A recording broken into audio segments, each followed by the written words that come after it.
আমাদের মেয়ের বাবারা এখন আর পাত্র দেখে না, তারা টাকার বস্তার সাথে মেয়ে বিয়ে দিতে চায়। মেয়ের বাবারা এখন আর ছেলে দেখে না, তারা দেখে টাকার বস্তা। আর ছেলের বাবারাও এখন আর মেয়ে দেখে না, তারা খোঁজে আটার বস্তা, তারা ময়দার বস্তা খোঁজে, তারা ভালো মেয়ে খোঁজে না। যদি ভালো ছেলে পেতে চান, আপনার এলাকায় ফজরের নামাজের সামনের কাতারে তাকবীরে উলায় যেই যুবক নামাজ পড়ে, এই যুবককে ভালো ছেলে ধারণা করতে পারেন।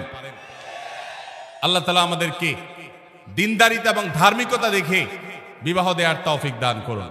ভাইরা আমার, আমরা যদি পার্থিব জিনিস দেখে বিয়ে শাদী করি এবং দেই, তাহলে সেক্ষেত্রে আমরা কিন্তু ধরা খাবো, লাভবান হব না।